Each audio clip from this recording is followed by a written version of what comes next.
Apologetas polêmicos. Como estão todos os soldados de Cristo, servos de Deus, defensores da verdade, combatentes das Escrituras?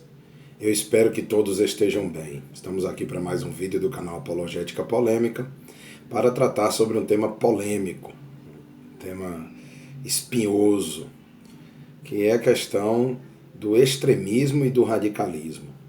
Um cristão, de fato, ele deve ser radical, ele deve ser extremista, porque são termos que são usados num cunho ou num âmbito negativo. As pessoas não aceitam, né, serem chamadas de radicais, serem chamadas de extremistas, visto que esses termos foram aplicados à religião islâmica, né, e sempre que acontece alguma situação de algum atentado e tal, atribuem isso ao islamismo por conta de alas ou partidos ou interpretações do Alcorão, dizendo eles, ou pelo menos é o que se pensa, de ser uma atitude radical. Mas e quanto ao cristianismo? E quanto a nós cristãos? Devido a essa situação que nós vemos hoje, desse cristianismo pós-moderno, moderno, que advoga, defende a questão do amor acima de tudo, de que nós temos que ser pacíficos, de que nós temos que ser caridosos, pacientes. Então, a palavra amor, ela ficou muito desgastada. Então, a ideia de ser amoroso é de você, assim, não ser uma pessoa radical, você evitar qualquer tipo de conflito ou qualquer tipo de debate, de discórdia, qualquer tipo de posição mais enérgica, mais contundente. Mas aí é que está. É isto o que as Escrituras nos ensinam? É esta a verdade da palavra de Deus apenas? É isso somente? Essa é a atitude única que um cristão deve ter frente a conflitos e situações de tensão, por aí vai? Então, para isto, eu quero ler um texto das Escrituras, neste breve vídeo, que está no Evangelho de João, capítulo de número 2, onde diz assim, nos versículos 13 até o versículo, eu vou ler até o 22. Diz assim a palavra de Deus: Estando próxima a Páscoa dos judeus, subiu Jesus para Jerusalém e encontrou no templo os que vendiam bois, ovelhas e pombas, e também os cambistas assentados.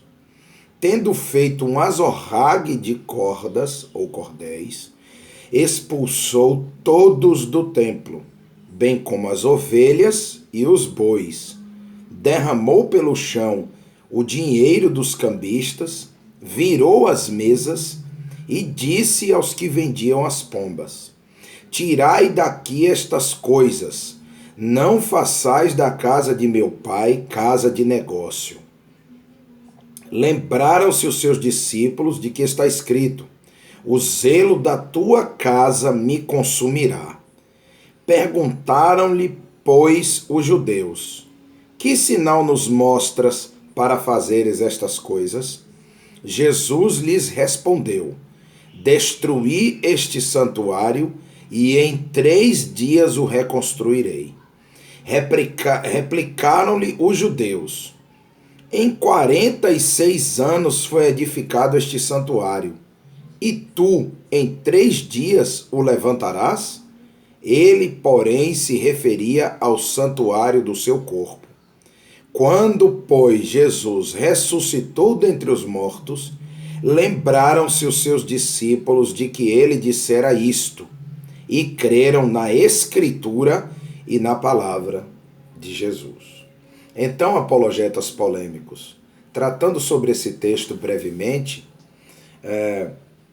Jesus chegou num determinado momento no templo, viu que haviam muitos cambistas, negociadores, mercadejadores dentro do templo, negociando ali os animais, que não deveria ser feito isso. E a atitude de Jesus ali não foi dizer bom dia, você poderia dar uma licença e sair daqui do templo, né? Você poderia, por favor, parar de fazer esse comércio.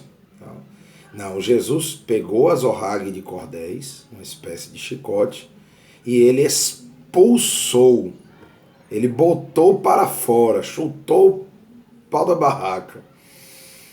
Jesus entrou de sola e mandou embora, escorraçou todos os cambistas do templo. E os animais também. Retirou tudo, fez a limpa. Ali foi a operação pente fino de Jesus Cristo.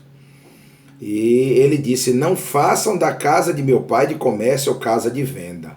E os discípulos se lembraram do texto que se encontra no Salmo 69:9, onde a Bíblia diz de que o zelo da tua casa me devorou, me devorará ou me consumirá, ou me consome. Então, diante disso, nós vemos que Jesus tomou uma atitude enérgica. Jesus não foi pacifista. Jesus não evitou o conflito, ao contrário, ele criou esse conflito. Então, ele aqui botou para fora os cambistas. E a nossa atitude como cristãos, não é que a gente vai agora entrar numa seita e botar para fora, se bem que seria até bom, né? Diante de tanta bagunça, de tanta desordem, do tanto que eles estão fazendo, mentindo, deturpando a palavra de Deus, né? Se Jesus viesse hoje, faria a mesma coisa em muitas igrejas evangélicas, por que não dizer na maioria, e nem se fala nessas seitas, né? Nessas religiões, seitas pseudo-cristãs. Mas Jesus tomou uma atitude radical, Jesus tomou uma atitude extremista. Então, baseado no seu exemplo, nós também temos que ser radicais, nós também temos que ser extremistas. De que forma? Diante da abordagem de um herege, de um falso profeta, de alguém que deturpa, distorce, contorce, retorce a palavra de Deus, torce as Escrituras, nós temos sim que nos opor a ele e mostrar para ele que ele está errado, de que ele não está servindo a Deus, a interpretação dele é falsa, não procede da palavra de Deus, não está de acordo com as Escrituras, e que ele é um herege, que ele é um filho de Satanás, que ele está a serviço do diabo. Então eu espero que esse vídeo tenha esclarecido aos irmãos e que nós possamos ser aguerridos, possamos ser radicais, não no sentido físico nem bélico, mas no sentido argumentativo. Então não se dobre, não aceite ser chamado simplesmente ou ser visto como um cristão somente amoroso, por assim dizer, não é? Por esse amor açucarado e sem consistência que a gente vê hoje desse evangelho aguado. Mas sim, se você é chamado de radical, se você é chamado de extremista, que seja por fidelidade às Escrituras, como já disse Charles Spurgeon. Se formos chamados de idiotas ou de fanáticos por estarmos pregando o evangelho, que seja para a glória de Deus. Que o Senhor dos Exércitos capacite e abençoe os soldados de Cristo na peleja espiritual da apologética polêmica.